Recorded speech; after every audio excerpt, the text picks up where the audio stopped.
అదే RTV app వార్తల్ని క్షణాల్లో చదివే అవకాశం ఉంటుంది. ఒక న్యూస్ పేపర్, ఒక టెలివిజన్ ఛానల్ మీ చేతుల్లో ఎప్పుడూ ఉంటాయి. రాయలసీమ కమ్యూనిస్టు పార్టీ పోరాడుతూ ఉన్నటువంటి ఒక సమస్య ఈరోజు కొలిక్కి వచ్చింది.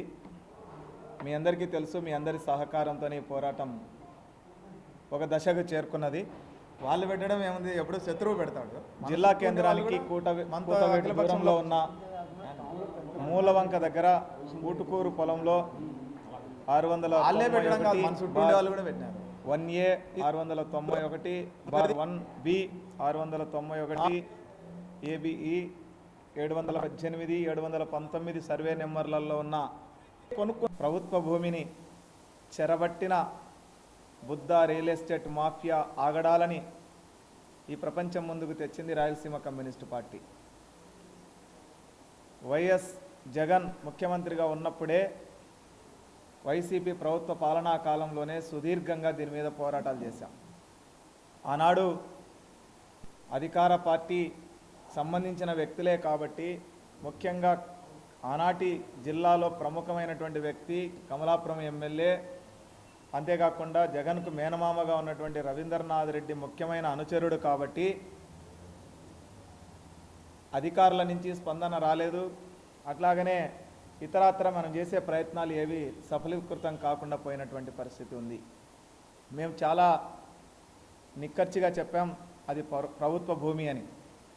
అంటే 100 కోట్ల విలువ చేసే ప్రభుత్వ భూమిని రియల్ ఎస్టేట్ మాఫియా చెరబట్టి వాళ్ళ సొంతం చేసుకొని అనేక పత్రాలని ట్యాంపరింగ్ చేసి ఆ ట్యాంపరింగ్ ద్వారా ప్రభుత్వ భూమిని ప్రైవేట్ భూమిగా మార్చి ప్రైవేట్ భూమి అని చెప్పి దానికి కావాల్సినటువంటి అనుమతుల్ని అక్రమంగా పొంది ఆ అక్రమ అనుమతుల ద్వారా లేఅవుట్ పూర్తి చేసి ఆ లేఅవుట్ని సెంటు 13 లక్షల రూపాయలకి అమ్మడం జరిగింది.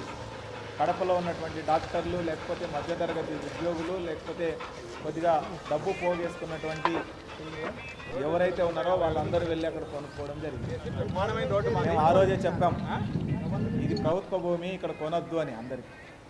కానీ కొంతమంది వాళ్ళు చెప్పేటువంటి మాటలకి బోల్తాపడి ప్రలోభపడి వాళ్ళు చెప్పిన మాయ మాటలకు మోసపోయి కొనుక్కున్నారు. సీన్ అర్థమైంది. ఈరోజు మేము ఏదైతే 2022లోనే ఒక వినతి పత్రం తయారు చేసి ఆనాటి కలెక్టర్కి, ఆనాటి ఎంఆర్ఓకి, ఆనాటి CCLA కమిషనర్కి, అప్పటి ప్రతిపక్ష నేత ఇప్పటి ముఖ్యమంత్రి చంద్రబాబు నాయుడుకి, అన్ని పార్టీల నాయకులకి, మున్సిపల్ అడ్మినిస్ట్రేషన్కి, టౌన్ ప్లానింగ్ డైరెక్టర్కి అందరికి కూడా వినతి పత్రాలు ఇచ్చాం. ఈ మొత్తం వ్యవహారంలో ప్రభుత్వ భూమిని కబ్జా చేయడం వెనకాల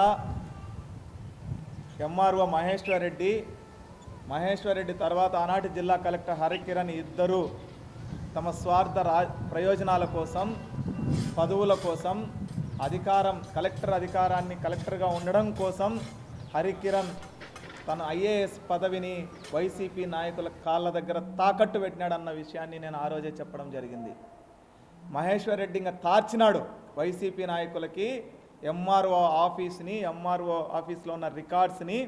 ఒక రకంగా చెప్పాలంటే ఎంఆర్ఓ మహేశ్వర్ రెడ్డి తార్చుడుగాడని. వాళ్ళు పెట్టడం ఏముంది, ఎప్పుడు శత్రువు పెడతాడు. ఈరోజు ఉండే వాళ్ళు కూడా ఈ 2 విషయాలు కేటగిరీలుగా నేను ఎప్పుడైతే చెప్పినానో వాటినే ఈరోజు జిల్లా కలెక్టర్ గారు చాలా ఆనాటి ఎంఆర్ఓ మహేశ్వర్ రెడ్డి, కలెక్టర్ హరికిరణ్ కారణంగానే ప్రభుత్వ భూమి ప్రైవేట్ భూమిగా మారింది అని రాష్ట్ర ప్రభుత్వానికి రిపోర్ట్ ఇవ్వడమే కాకుండా సుమారుగా 18 ఎకరాల 50 సెంట్ల ప్రభుత్వ భూమిని స్వాధీనం చేసుకోవాలి అని చెప్పి నిర్ణయించినట్టు కలెక్టర్ గారు ప్రభుత్వానికి నివేదిక పంపించడం జరిగింది. నేను అంటుంది ఏమిటంటే, ఈ మొత్తం వ్యవహారం పైన క్రిమినల్ కేసులు నమోదు చేయాల్సిన అవసరం ఉంది.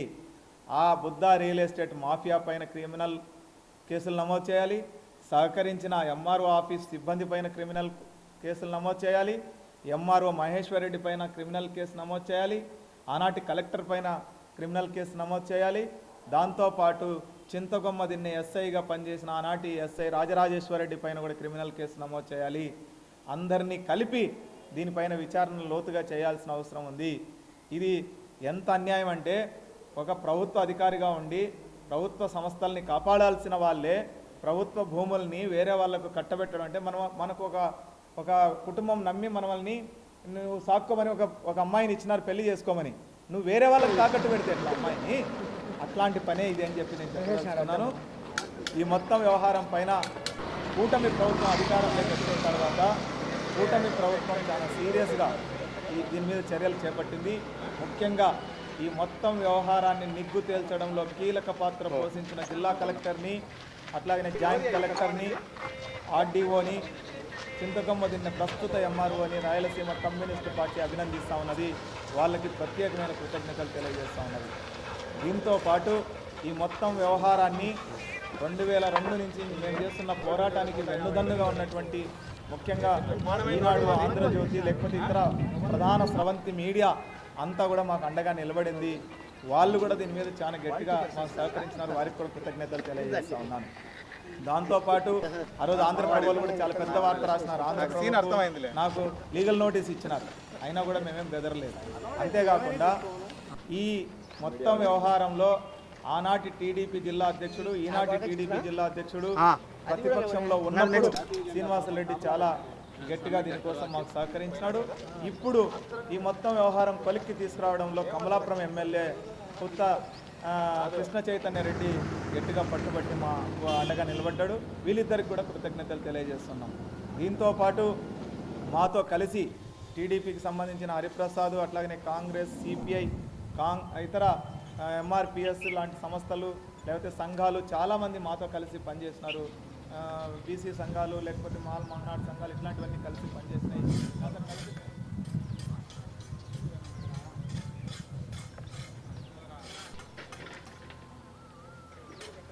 మరిన్ని వీడియోస్ కోసం ఛానల్ ని సబ్స్క్రైబ్ చేయండి. లేటెస్ట్ అప్డేట్స్ కోసం వాట్సాప్ ఛానల్ ని ఫాలో చేయండి.